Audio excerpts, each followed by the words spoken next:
আসসালামু আলাইকুম রহমতুল্লাহি ওবরাকাত।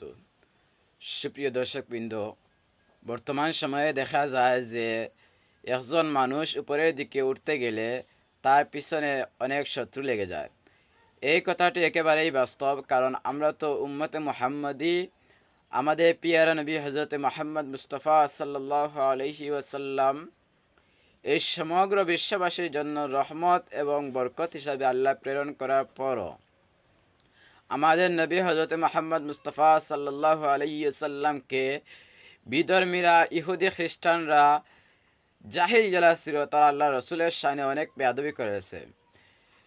এই বেয়াদবির মূল কারণই ছিল যে আল্লাহর রসুল ছিলেন সত্যবাদী এবং আল্লাহর পক্ষ থেকে যে সমস্ত বার্তা আসত সে বার্তাগুলো উম্মতে মুহাম্মদী বা সমস্ত মানুষের মধ্যে পৌঁছে দেওয়ার দায়িত্ব ছিল আমাদের নবী সাল্লাল্লাহু আলাইহি সাল্লামের। আল্লাহ রসুল সাল্লাল্লাহু আলাইহি সাল্লামে যখন প্রকাশ্যে ইসলামে দাওয়াত দিতে শুরু করলা, তখন দেখা যায় ইহুদি মুশরিক হলে আল্লাহ রসুলরে খোয়া শুরু করলা মাজনুন, অর্থাৎ পাগল খোয়া শুরু করলা। একটা আমার কথা নয়, কোরআন শরীফের মাঝে আছে আল্লাহ সুবহানাহু ওয়া তাআলা কইরা, নুন ওয়াল কলমি ওয়া মা ইয়াসতুরুন মা আনতা বিনিআমাতি রাব্বিকা বিমাজনুন।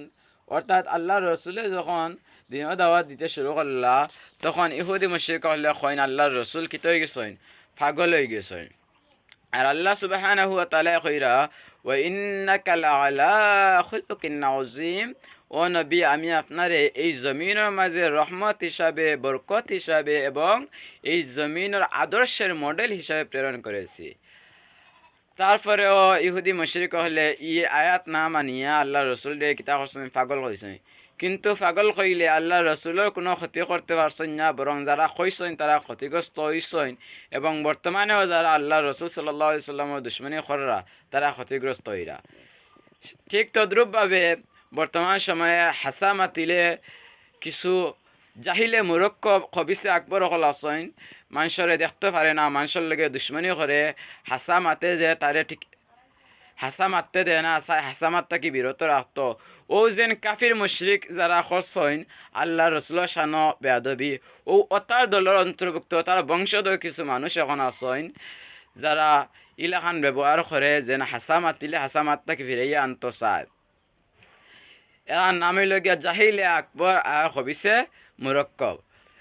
ইটার কথা আল্লাহ কোরআন শরীফে কইরা, যেন ইটার চোখ আছে কিন্তু ইটার চোখ দি দেখে না, ইটার খান আছে খান দি শুনে না, শুনতে পারে না। আল্লাহ কোরআন শরীফের মাঝে কইছেন দুই প্রকার মানুষের কথা।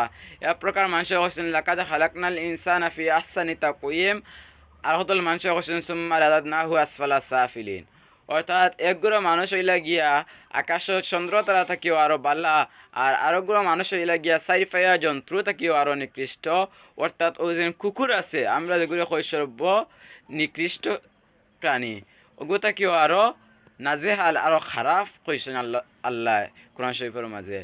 ওগুলা খান ইসলামর দুশ্মন যারা, বাল্লা মানুষের দুশ্মন যারা, তারা আল্লাহ কইছেন সাইর ফাইয়া যন্ত্র তাকিও আরো নিকৃষ্ট। অন্য জায়গাত কইছেন উলাইকা কাল আনআম বাল হুম আদাল ওয়া উলাইকা হুমুল গাফিলুন।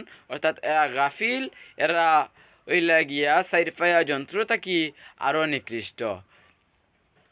এখন কত হইল গিয়া আমরা যারা হাসা মাতি আমরার লাগি দুশ্মন অবশ্যই তাহাবা, কারণ আল্লাহ রসুলের লাগি যখন দুশ্মন আসলা আল্লাহ রসুলের কোনো ক্ষতি করতে পারছেন না।